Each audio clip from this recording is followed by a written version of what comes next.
my panels, shows. Uh, it's Did you? mainly because I feel the Web3 marketing is not fully properly represented in the space. I agree. So a lot of people think of it as it's some sort of hocus pocus magic, or it's Yep. a lot of shilling. Yep. And the truth is, there's a lot of fundamental points that the core teams all have. If you look at the best top 20 projects, 30 projects, the cream rises to the top, not Yep. because they accidentally stumbled on success. You're like, oh, Sure. we're top 20 now. Geez, that's great. How did that happen? Yeah. uh, Yeah. but really because they had the proper way of structuring the foundation and think of Yeah. marketing as a building foundation. If you want to build a skyrise, Yeah. you want to have all the right, uh, placements, all the right materials in place before you can build. Interesting. Let's jump on that real quick. So, for anyone who's jumping in right now, Art and I were just talking before, and I'm nerding out about this topic big time for reasons which we'll get into. But for those who don't know, Art Malkov is what I'm calling the billion-dollar marketer in crypto. And you can totally check out his VC or his CV and his background to verify some of this on LinkedIn. Check him out at Art Malkov. His name's right there. You can follow him there and see his history with IoTeX. You can see his history with Zilliqa. This is a credentialed person, but we're nerding out. I'm nerding out a little bit because he's going off and starting his own project, which we'll tease a little bit. But what we were just talking about, and I want to dive deeper into this because whether someone's in Web3 Art, and I don't know if you know much about my personal platform, it expands beyond Web3. It's a lot of small business people, and I've done a lot of small business coaching. But, big businesses or big projects are small projects that made it. Correct. And so what you were just talking about, and I want to continue with, is you were saying, the top 20 or so projects, they didn't get there by accident. They built a strong foundation. Could you give listeners or viewers like a few high-level points of what that foundation looks like of a successful or marketing a successful project? Like, what are the consistencies you see?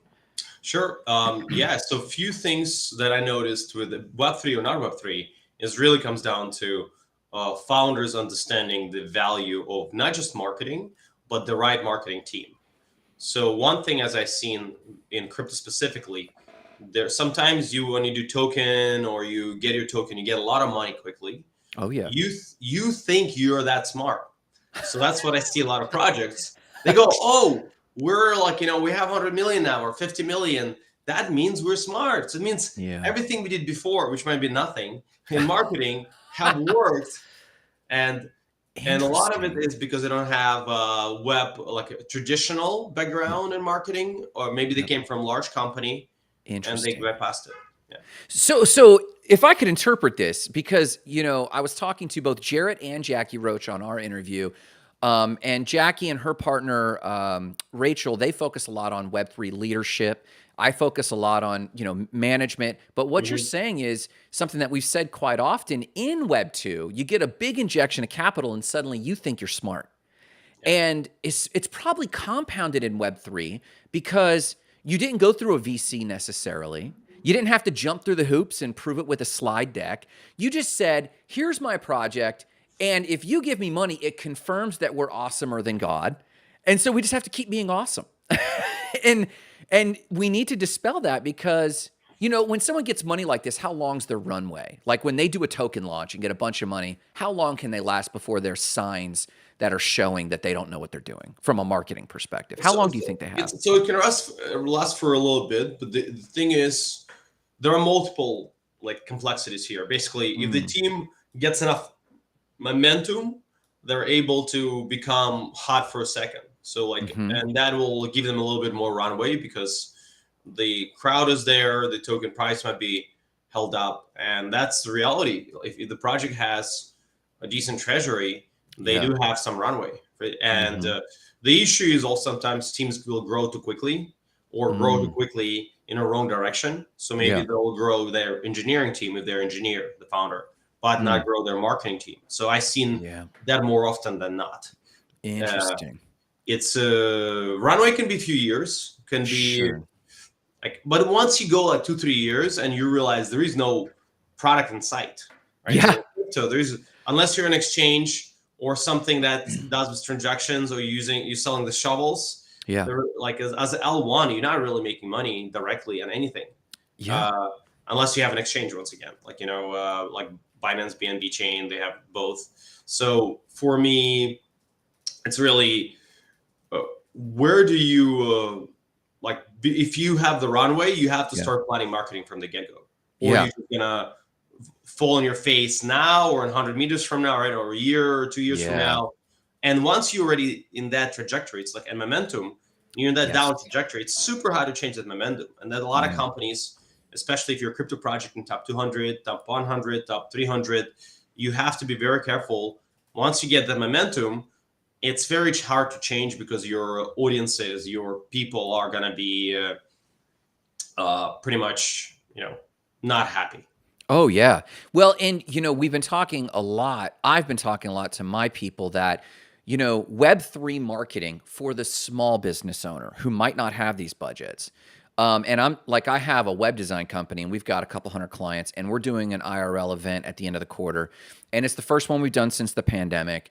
And I'm telling them the title of this is community marketing, which is what I'm calling kind of marketing 3.0 following Web 3.0. And the idea of a community is like, when's the best time to start a community? Well, 2 years ago. The second best time is right now. And so what you're saying is as you're doing your burn rate and spending on devs and trying to get to a product, and when they have these revelations, then they go, well, maybe we need to build a platform and an audience and a community. And it's like, bro, like you got a sinking ship. You've got like, you got 18 months before your community is mature and trusting you, So let's go back real quick, because you deserve to let your light shine on this. Like, you stepped in, you have a long history as a CMO, over 15 years, it looks like, from what I was looking at your resume. You stepped into IoTeX. Am I saying that correctly? Yeah, IoTeX, yeah. How mature was their marketing when you stepped in? So yeah, and I'll talk a little bit about my history so people understand. So I came from digital marketing. My basis was SEO and content in the beginning, then AUX added over time, then Google Analytics, conversion. So I actually seen the whole 360, which is not super unusual, because I was able to dive deep in not all of them, but some of the elements. And I was at some points I would be considered like an expert on, let's say, content and voice and branding, expert on SEO, like that. I was go-to guy. And then we did ads, never like fully, like still did some hands-on, but never fully as committed. So I have a full understanding. I love analytics. To me, it's all about data-driven decisions. And so when I moved from Web 2 to Web 3, which have been a while, and blockchain, I've been for about over 6 years now, maybe 7. And the shift was different. There are communities, there are more PR focused, there are more community. How do you communicate with external ecosystem of crypto? Because it's different from traditional marketing to a degree. And so when I step into IoTeX through, I also was the head of marketing at Apollo Market at some point. It was a major prediction market. So with IoTeX, me stepping in, it was more of, I saw a really amazing product.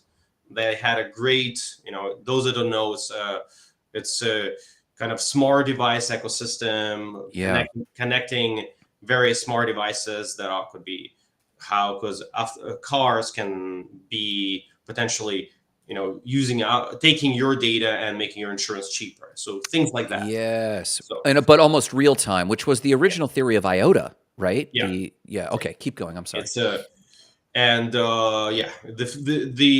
exactly. It's the failed vision of IOTA. IOTA ultimately did not go anywhere, but IoTeX actually had the technical acumen to do that.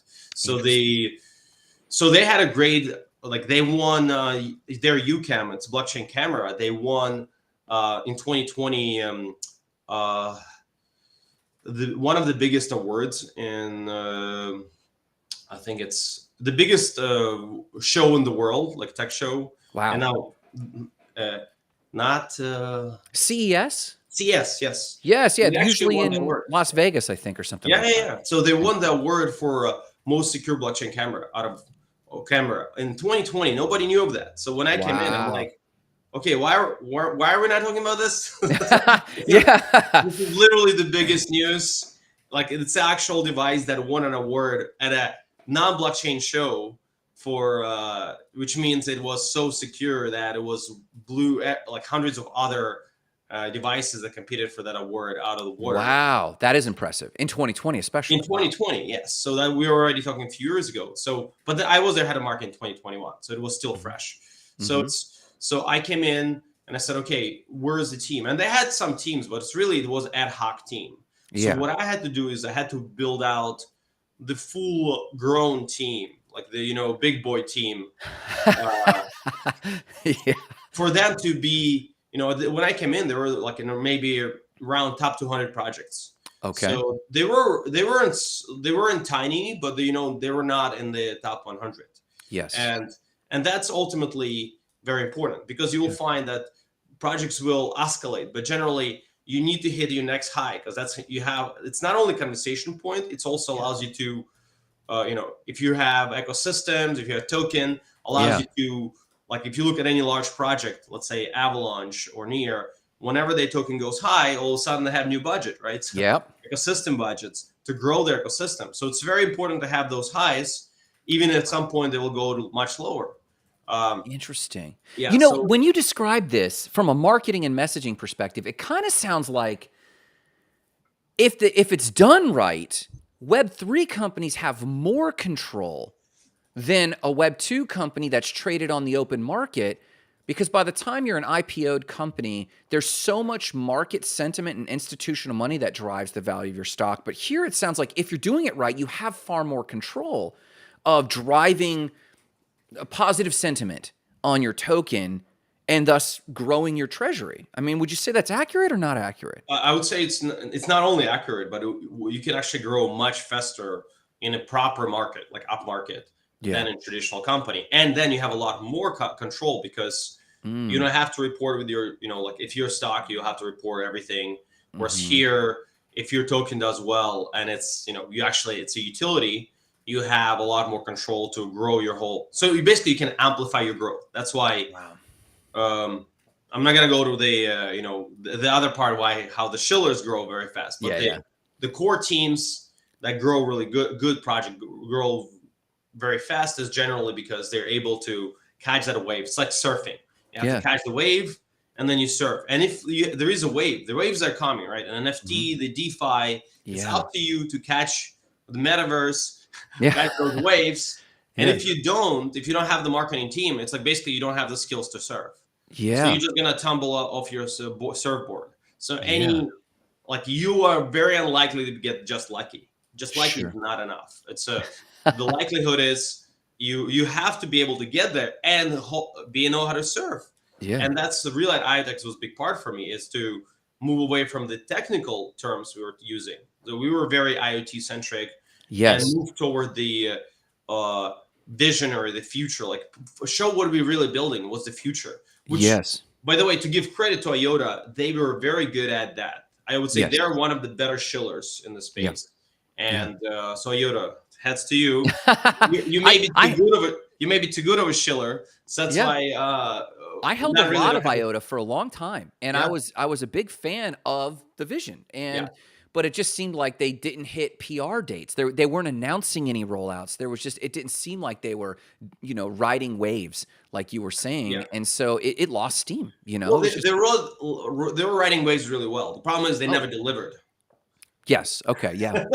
So after a couple of years, people get tired. So like their promise of 2017 and like when I was looking back at 2021, but even now it's not much different. It's basically, it's like soon, soon coming soon.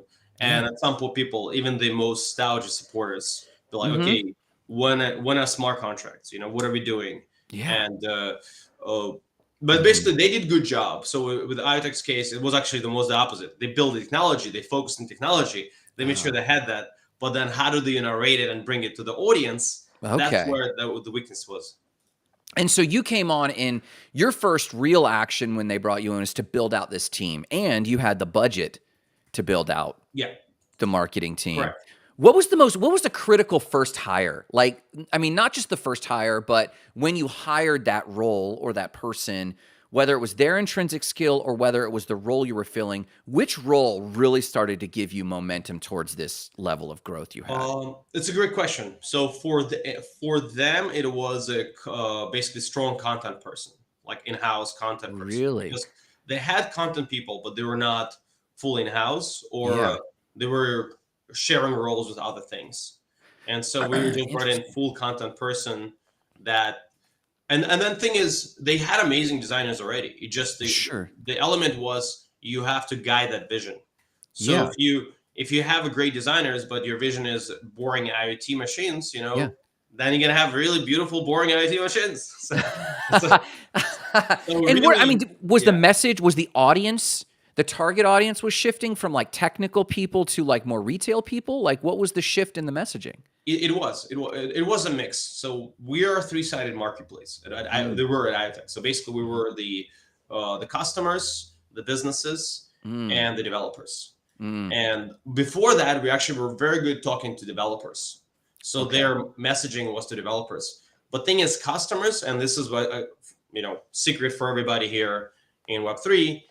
Ultimately, no matter how much you focus on developers, you have to also make your customers happy. They Yeah. have to be excited. They have to be thrilled about what's gonna coming next. How do you narrate it? How the emotion. So it's really emotional. There has to be emotional feel. Yeah. And if you look at any successful project like Ethereum, right, there are Vitalik Buterin, unicorns, all those things, and there are Solana, beautiful colors, Hmm. a lot of emotional uh, conversation that connected to that dry technology, and you Yeah. have to almost use it as a lubricant of communication. Yeah. Well, and so I love Polygon, and Polygon actually, under the hood, they're making huge corporate contracts. They're making a lot happen. But what I crave is for a good marketing team to make me salivate at the retail level. Yeah. Because I mean, they've got, what are they, Starbucks, Odyssey, and Adidas, and everyone, like these big companies are building on them, Hmm. but they're really building on them from the layer two. And I'm wondering if their marketing department's getting a little lax because you know what, we'll coast on these institutional contracts for a while. Meanwhile, retail people, I'm like, I really want to see like what this means for me, the end Yeah. user, and they're not touching it. So I'm like, what's going on? They're doing something great. I mean, Polygon's doing great, but I still want to hear more, I guess. I want to salivate for their project, if that makes sense, like Solana or any of these other people, but I don't Yeah. see that. Yeah. I So, completely agree. I agree with you. It's a projects need both. yeah, You have to have technical side, or basically you just guy. noise. Yeah. But you also have to have this side that packages the technical side, that's basically prepares you to serve better. Yeah. Yeah. Otherwise, you need that wax for your board to make Do sure you you will surf? go Do you further. surf? I served a bit, yes. So, like, I'm in Florida and I grew up surfing, and I use surfing as a metaphor all the time. And when people are in New York, you very rarely get a New Yorker to like talk about surfing as a metaphor, but it makes like you're talking to me. I don't know how many other people in the audience get it, but I totally get it. I'm like, yeah, man, you do need wax. Yeah, It's that's funny. well, I spent some time in Costa Rica at some point, so Okay. that's where I really had more time to Yeah. acclimate and warm up to surfing from New Yeah, York. man. So real quick, Jarrett asked, this is Jarrett. Jarrett asked, do you think Web3 startups need more marketing budget than Web2 companies? That's a good question. What do you think?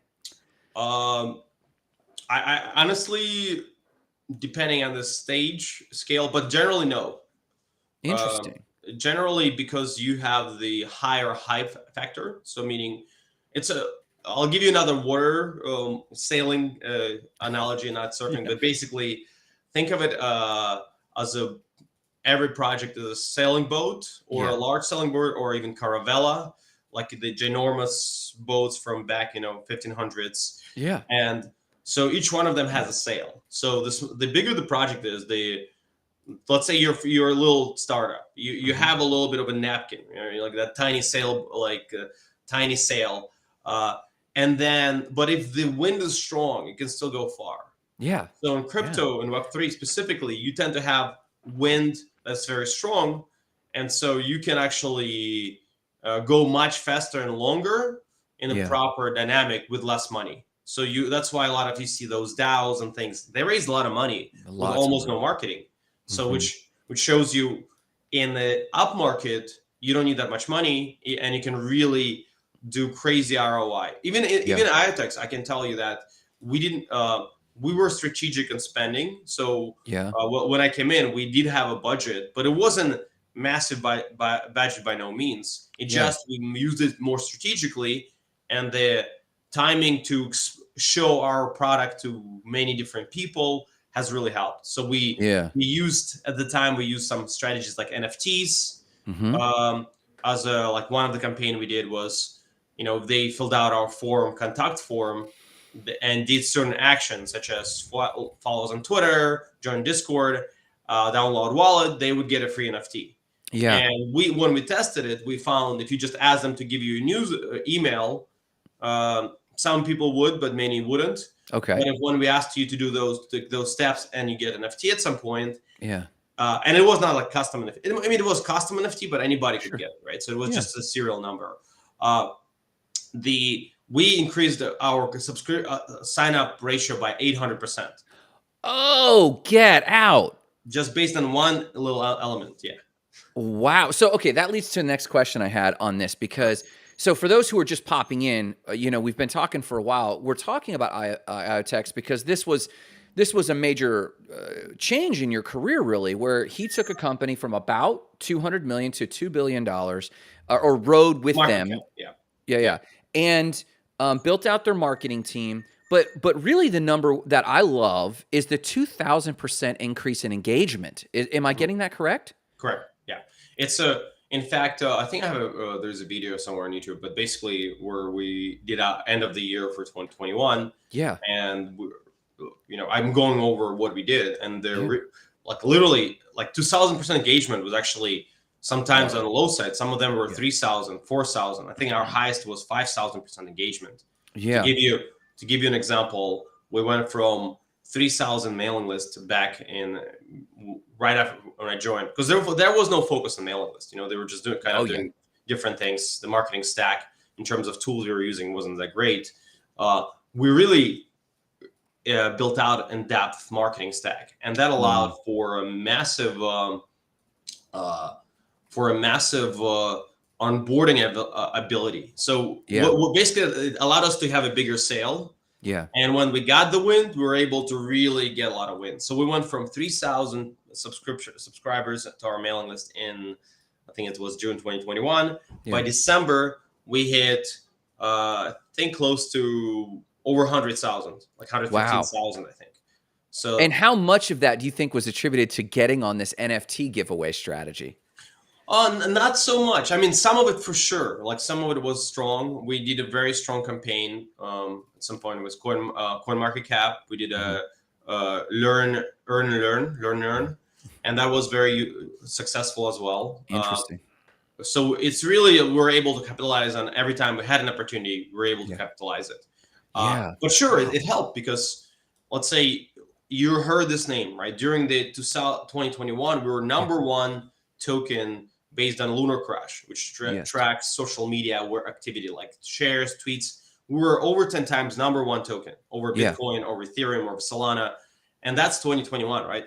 the height of the market. And to be like over 10 times, like close to a dozen times, number one for that day, was really impressive from my perspective. So, and the objective was, so when we do that, there's a lot of awareness at that moment.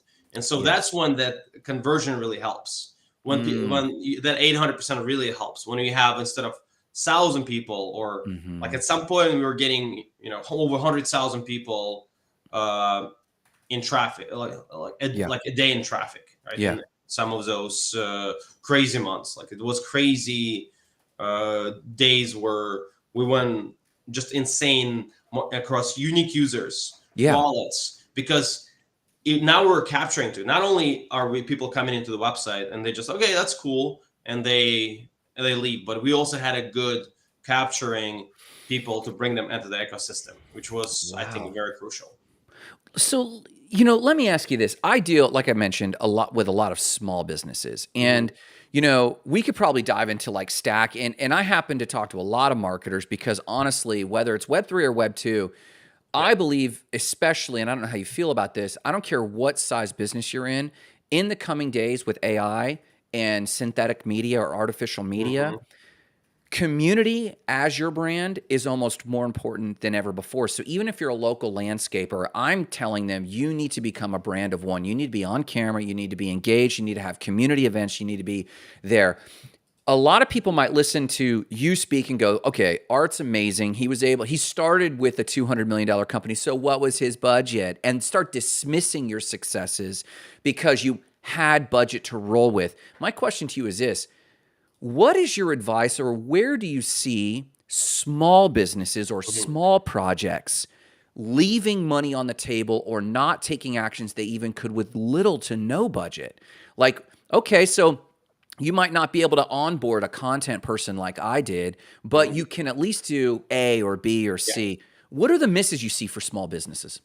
So thankfully, I actually back in the day, I spoke at a Wix. They invited me for their small businesses. It Okay. was like many years ago,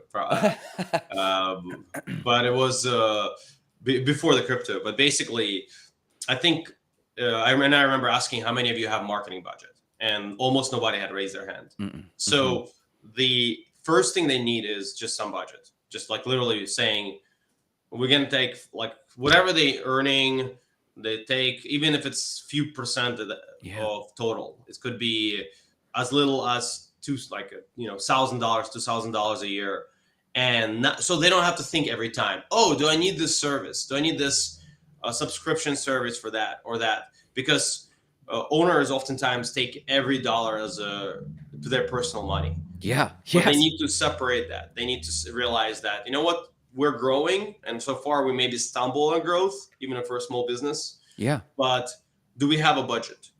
And by the way, that applies to crypto as well. In fact, very much so, because crypto companies is in a way are small companies, small businesses, Yeah. because they never had to build out that infrastructure of proper growth. Okay. So they don't even have marketing budget oftentimes. So more often than not, I had to come in and I had to build it in. Like it applies to IoTeX and others when I had to come in and say, let's create a marketing budget.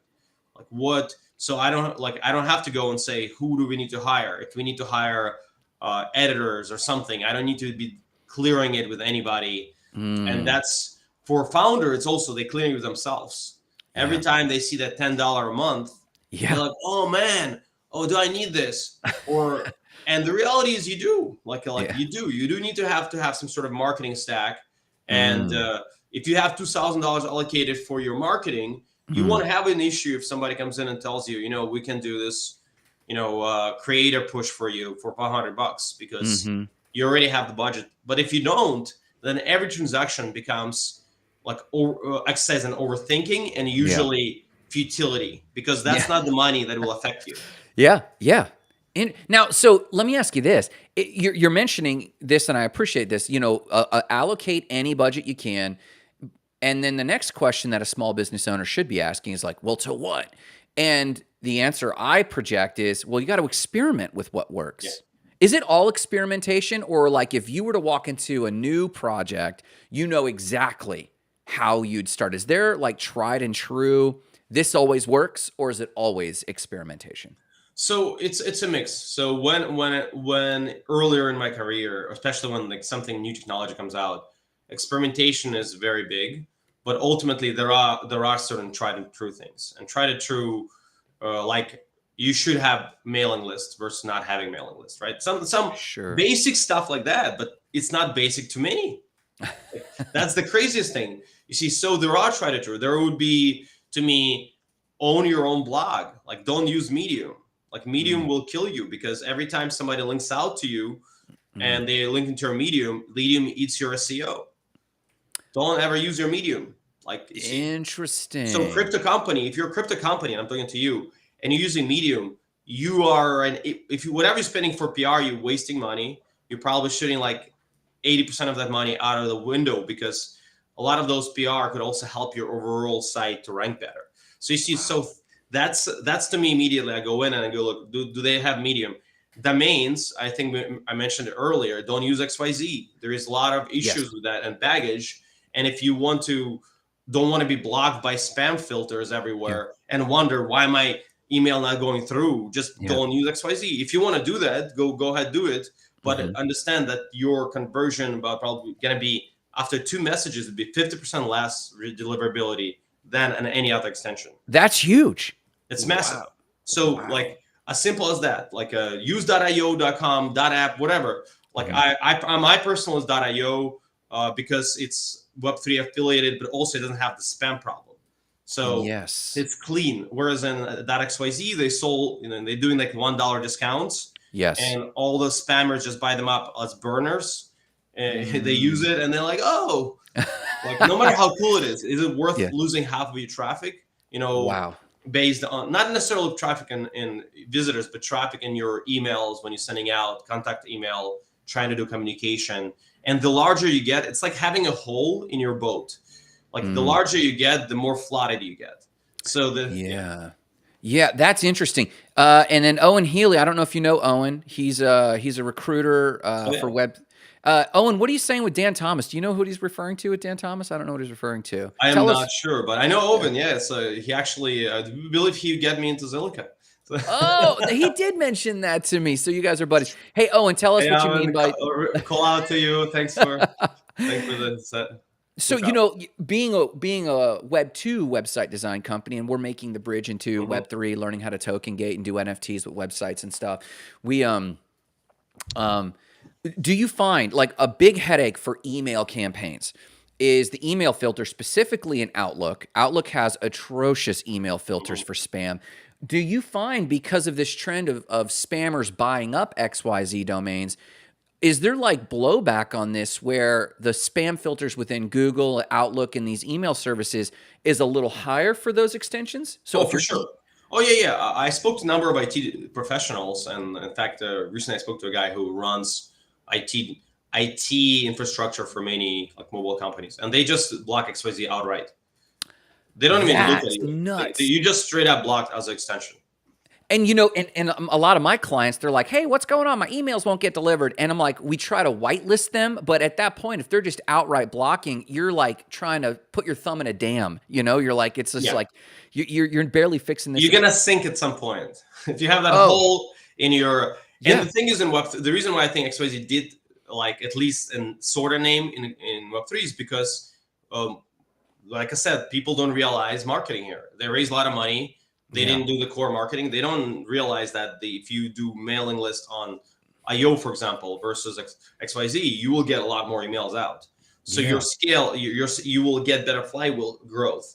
And yeah. for me, it's more about don't ever use anything that doesn't help you in the beginning of marketing, be it Web 2 or Web 3. If you every single thing in the beginning has to help you, such as domain has Okay. to it has to help you, such as your blog platform. Medium to Yes. me is like fast food. You know what Medium is? You get a burger, you McDonald's, get me fries, super size it. Yes, super size it. Well, triple size it. Come on. Yeah. Look at me. Do I look better, healthier? Let's go. Yeah. Yeah. Well, a lot of people that are solopreneurs are, swear by Medium because it for some reason it seems like social proof. Maybe Medium does its messaging very well. That if it's like if you're a tech person, you have a tech blog or you're saying something smart, it's gonna be on Medium. But these are often solopreneurs not building Yeah. up a product and Correct. maybe not even building up a service. So if they can live over there, that's okay in their Absolutely, mind. yeah. If you're a single solopreneur, no big deal. But if Yeah. you're planning to scale, if you're planning to Yeah. grow, if you're getting PR, if you have marketing budget, and Interesting. you're gonna be bigger, the sooner you switch, the better. Because Yeah. every time you get PR, every time somebody writes you, mentions you, and they Mhm. link to your media. Not only that, like even if we get the SEO value, by the way, don't forget SEO value. SEO value, yeah.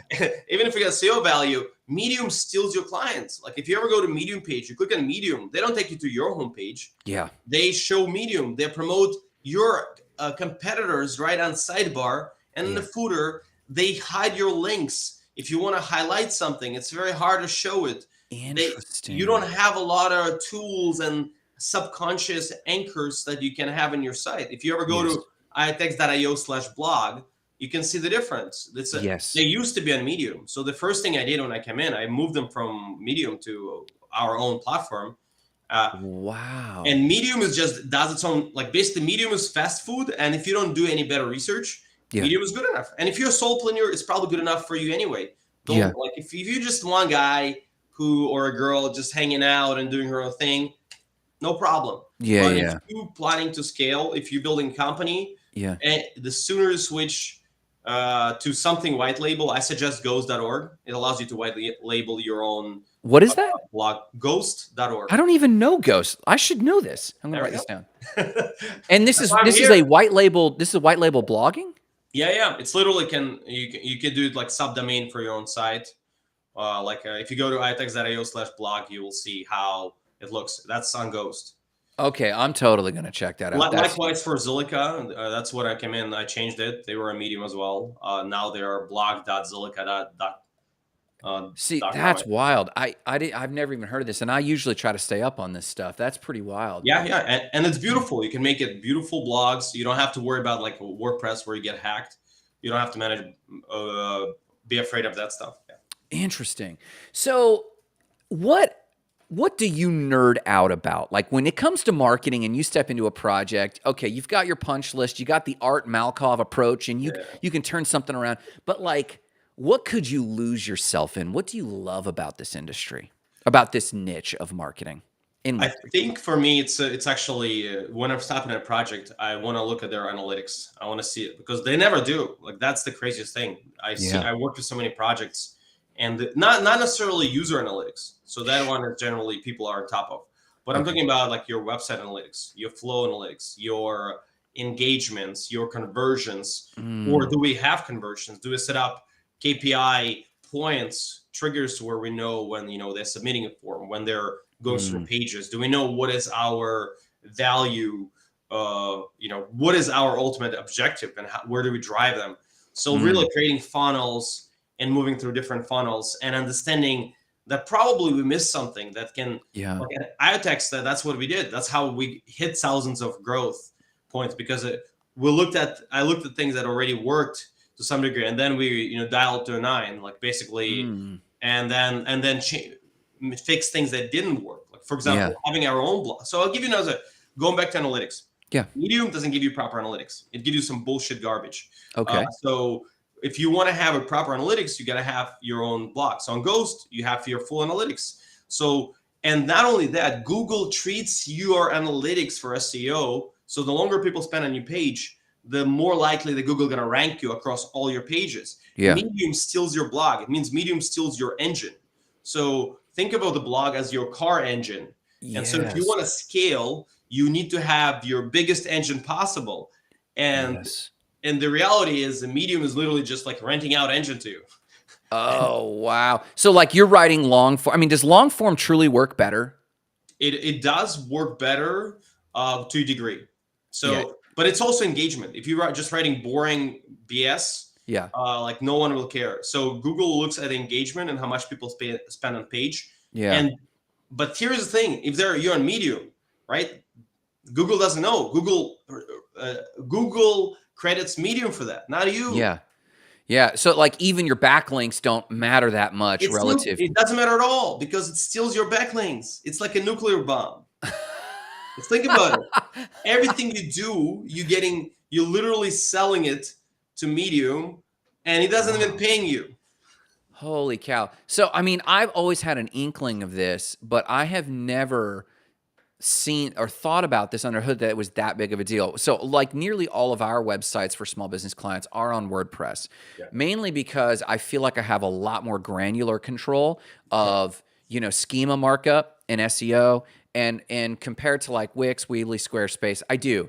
I don't know about Ghost. That's great. And I agree with you. WordPress is better than, if you have the ability and control, it's better than Wix and Squarespace because you have so many plugins and things that can amplify your. Like I love WordPress, except for projects that just need blog, like crypto projects, I suggest Ghost because WordPress also, unless you're really on top of it, which many projects are not. Correct. Sometimes you might get hacked. Yes. And that's like unless like yourself, you're managing their views and that's great. That's one thing. So I definitely agree that WordPress is amazing. Now, when it comes to analytics, because you nerd out about it, like this isn't just Google Analytics or Ghost's Analytics. Do you have like nuanced tools you do to really look at analytics? Yes. So I like Hotjar. So it's Yes, basically the love heat Hotjar. maps. Mm-hmm. Here's the funny part. I used to be a lot more into high, very specific analytics. By the way, in Google Analytics is you can do a lot of stuff there. If you really do customization, I prefer Google Analytics because most companies already have them. Yeah. So you don't need to. So generally, when we might need Hotjar on top, we might create our own custom, anchors to make sure we track everything properly. Yeah. But in Web 2, I was much more about more custom tools. In Web 3, I find Google Analytics, even that is not being used. So whenever I come in, I'm like, okay, any improvement's a good improvement. Yeah, literally, any improvement is good improvement, because also in crypto, when you're growing really fast, you don't have time to be like to do that much in depth. You still need to create content as a head of marketing. So I look at the analytics more of like, what are we, testing out different campaigns and hypotheses. Yes. I see, are we performing well? And if we are, let's make it a constant feature, right? Maybe that's one campaign, one off where we're testing it. Maybe are we doing retargeting, remarketing, those points. So all the things that normally Web3 don't do, we did that at IoTeX. So, and all together, blog, that proper content, energy, who we're targeting for, it was complete redo of the vision. And So you rolled. So I think now's a good time to talk to you about your project. You went from this amazing success, and then you were interim at Zilliqa for a while and helped bridge them. And now you're working at Columbia. Is it Columbia's incubator? I'm working with Columbia Web3 Accelerator, an incubator. You're working with the accelerator, but you've got your own project coming up with a nuance that you're seeing as a huge gap, specifically with content creators. Right. So what can you tell us about this new project that you're working on? So I'll give you a little bit of a why I'm working on it. So it's been so think why I'm working on it is in every crypto project I've been in, any project at some point will need some sort of influencers or create KOLs, because they need to, because YouTube or generally is like a TV of crypto. Yes. It's influencers and creators are your tap to growth. And if you're not tapping into that, likely you're gonna have a much harder time growing. So therefore I found I would literally have in house at any project I've been, Polymarket, IoTeX, Zilliqa, I would have in house my own outreach person. I call them connectors. Yeah. Okay. So that's another role that people actually know officially, but I had to create that role. I don't know if people have it, but this connector role. Connector role, yeah. Okay. So that connector would be connect you to creators, connect you to conferences, connect to any other opportunities, and you can just be like, or medias. So it's like a ad hoc communication, not quite biz dev, not quite PR, but all in one connector. Okay. So I figured it was very important and to have connector to reach out to influencers. Why? Okay. Because if you try to go find them on your own, it's super hard. So it's actually very time consuming. As many companies, via Web3, you know that. Yeah. So this person is literally does that on an ongoing basis, because if you go to managers, they not going to allow you to communicate properly with influencers. It's going to be expensive, but also they will be like, well, just tell them what they should talk about. But so you're not able to actually properly position your content strategy and voice. And I thought that was very important when I was working with all the projects. Like to me, content marketing with the creators, KOLs, they call them influencers. I like more influencer because everybody gets it. Yeah. So maybe they're key opinion leaders, but if people don't get it, so to me, it was a critical shift of like every company actually needs it. And even if they don't realize that they need it, they need a person like that. But it's extremely redundant. Like every Web3 company having that, doing the same thing over and over, reinventing the wheel. Literally every company is like trying to build out a new wheel. Like, how do we build this? Is it square? Is it? So ultimately, to finish my story, I saw then for me the kind of this breakthrough moment came in when I saw, and I was thinking for the last probably a year or 9 months, like softly, but I'm like, I don't know, I'm busy, I'm advising, I'm Columbia keeps me busy, accelerator projects are always busy, so it's like, but then I saw Sam Bankman-Fried, I saw that Terra Luna, Celsius, Sam Bankman-Fried, and what they all have in common, they have charismatic leaders who are shillers. They're the best shillers in the world. They literally prove that. If there was Olympics for shillers, these guys won it. If there are Olympics for shillers, these guys win it. Okay. Nailed it. That Olympic for shillers is that they just bam, they landed it. They did a somersault and they landed the spot. There should be gold, silver, and bronze spread out through those two guys. But there's also smaller shillers. Yeah. And their shillers are, what I found is in this market or 2017-18, it's always whenever there's a market, the people who communicate better, they're shillers. Yes. They get the rise to the top. And I really like what you said about confidence. Maybe you want to recap on that. That was before we got on the call, I just mentioned to Art that a con man, and we know the term con man because they're pulling a con, but we forget that the origin of this term was a confidence man. Someone who, the reason someone gave them the money in their pocket is that he was able to imbue confidence in them, in him or whatever he was talking about. So a con man is a confidence man, but that means that even people who are doing good are confidence men. And, Steve Jobs, whether he was good or bad is still up in the air, but he had this distortion bubble where he could imbue people in the confidence in a future that had yet to exist. So that was kind of the context there. So you're saying that these guys were huge confidence men, con men. And so you're seeing a lack of people that could do that same thing for good? Yeah, not necessarily lack of, but the people who do it well, they're already doing well. Like the Solanas and others. There are projects that are out there that are doing it well. Yeah. And Chainlink, their founders gets it. So they're there. But then there is a lot of technical projects which I spoke to. So I saw it as a advisor. I saw a lot of projects going, oh, we need some marketing, and they don't know the first thing of it because maybe they raised some money, but they don't. Going back to our conversation. And thing is, influencer is very important part of the marketing. And if there is no way easily to bridge the gap between the shillers who will figure out influencers anyway, they're going to have a team probably reaching. They're going to have Tom Brady's and Kevin O'Leary's of the world and such. Yeah, maybe not to that level, but still they're going to have. They'll be able to get the top people. And then we have the more tech person. And so what my vision is really the bridging it. And the bridge is having a marketplace between businesses and kind of having the Expressway.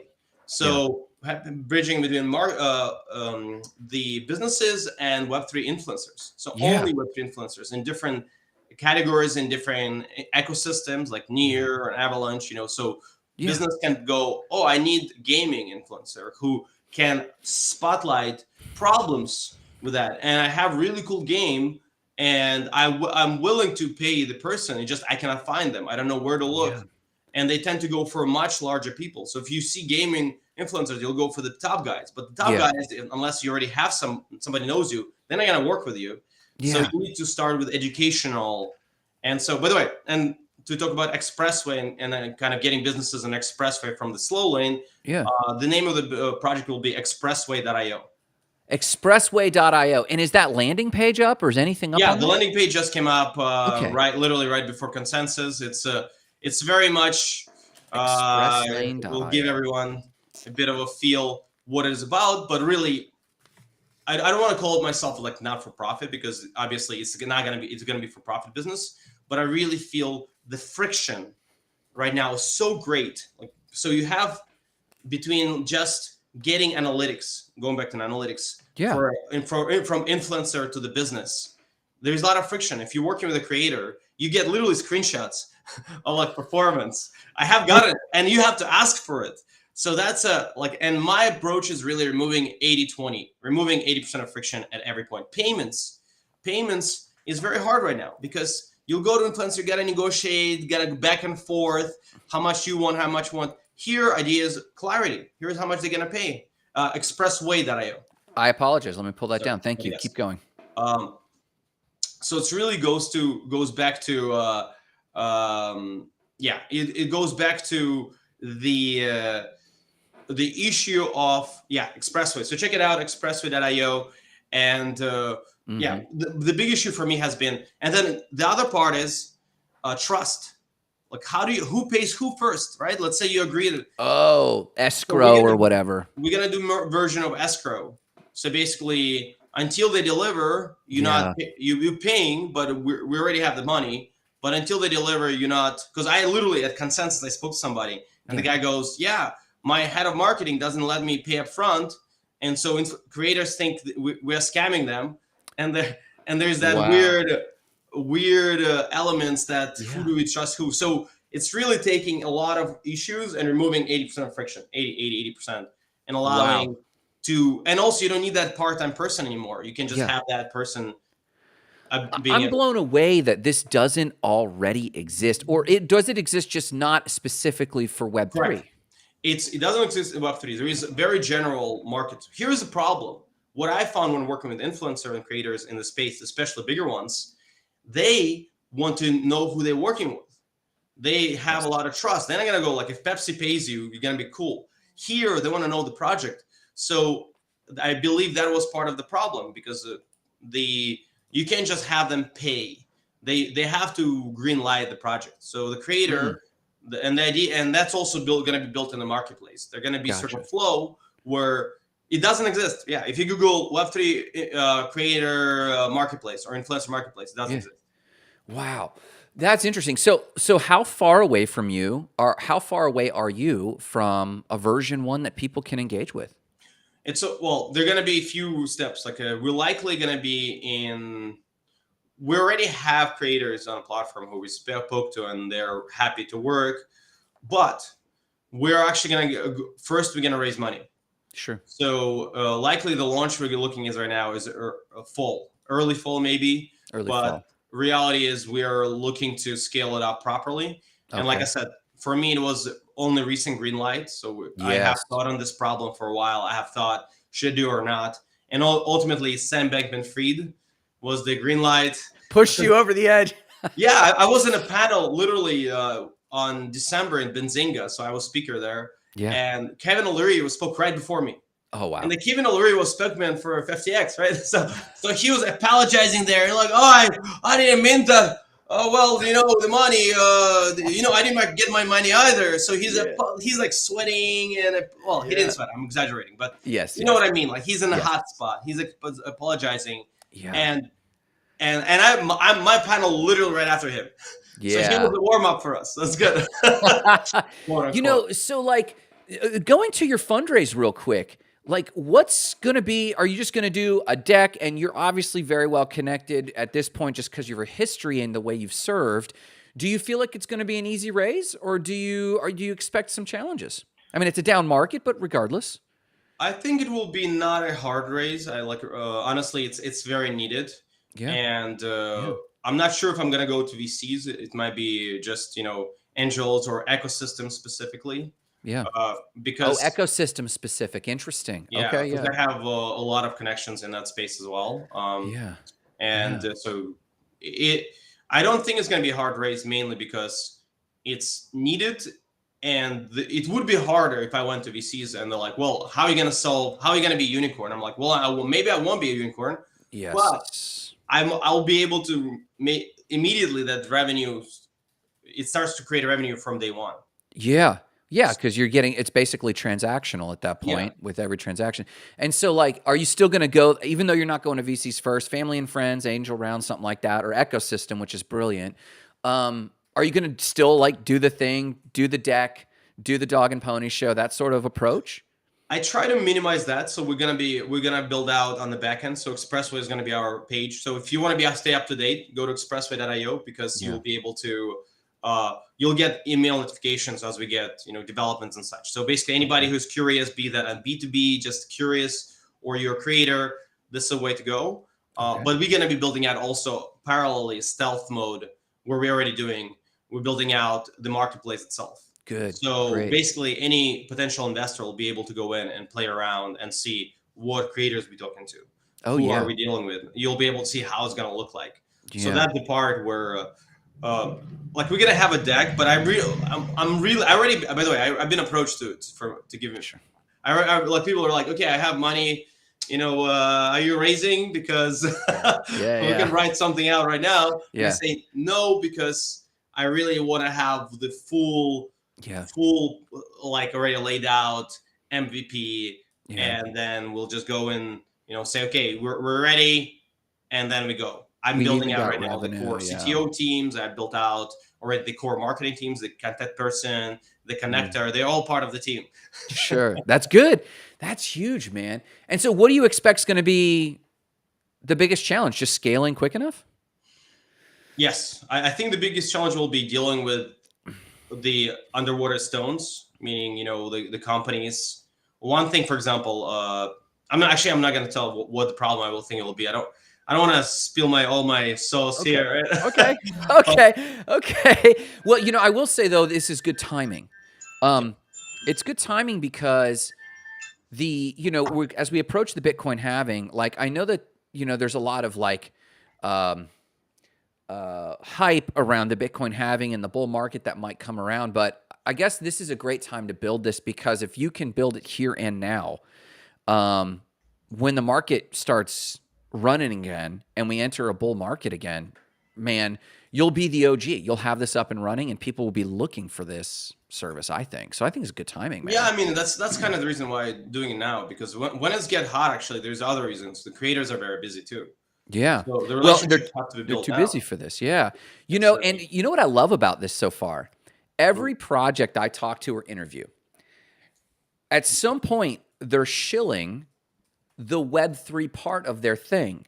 And you do what a marketer should. You talk about the pain and you talk about the solution. Problem, agitate, solve. And I really appreciate this. And so I'll ask, is there any Web3 component to this in the future roadmap? Yes, but reality is, it can be done mostly with Web2. Sure. And I'm looking at it as remove the most friction. So it is a component for Web3, but reality is, can it be done with Web2 faster, more scalable? Because just adding putting a lipstick on a pig, there's no necessary. Like, the reality is, let's make a running, racehorse. Let's make it nice and powerful. Just adding, an extra baggage or a saddle on it. Yeah. But yes, there will be Web3 component, which I'm not gonna go into exactly, but it'll be. But I don't want to, to me, it's not a Web3 issue. It's a Web2 issue in Web3 world.